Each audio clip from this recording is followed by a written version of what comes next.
Remember Kimbo Slice? The cool ass nickname came from awesome videos of him busting up dudes in Miami street fights. He took his internet fame and went from backyards to one of the biggest stages in the fighting world.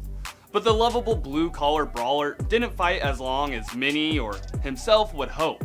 I'm Winn with Haymakers, and I gotta know, what happened to backyard boxing legend Kimbo Slice? Kevin Ferguson, aka Kimbo Slice, was born in the Bahamas, but grew up in Florida. He was always a strong and athletic dude, and even had sights of a football scholarship before Hurricane Andrew would upend his life. Slice was homeless for a while, went to college for a year or so, worked as a security guard, and picked up other odd jobs as well. He went viral on street DVDs and on the internet, and that's even before going viral was even a thing. Kimbo was known for street fights and knockouts, so fight promoters took Slice's internet fame to sell professional fights with Elite XC. Not being a great mixed martial artist, he lost in embarrassing fashion to Seth Petrozelli. However, in his first MMA fight, he proved to the MMA community that he was committed by winning via submission.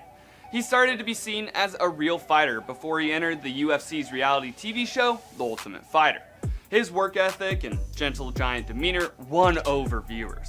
He lost in the first round of the show, but Dana White and the UFC gave Slice another chance. He won his fight against Houston Alexander, but then lost his next match. Ultimately, the UFC cut ties with Slice. After his failed attempt at MMA, Slice went back to his boxing roots. He boxed professionally for a couple of years and actually had an unblemished record of 7-0 before returning to the MMA world.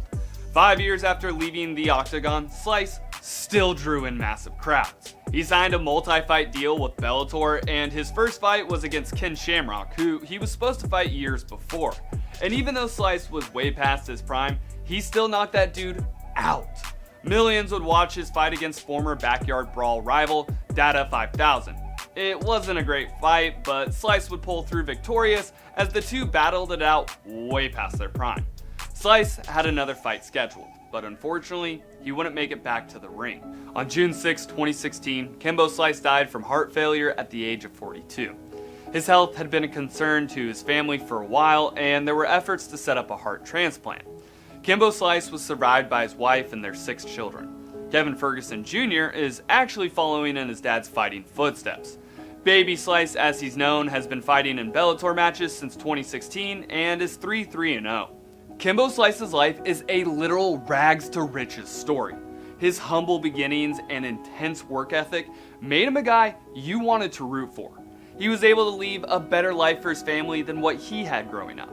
With his son paying homage to his late father by continuing the family business, along with his brutal backyard brawls living on YouTube, Slice's legacy will live on forever. Kimbo Slice, he's gone, but he will never be forgotten. Rest in peace. What are some other players who were absolute studs that you're not sure where or what they're up to now? Let me know in the comments below or hit me up on Twitter and Instagram. I'm Winn. See you on the next one.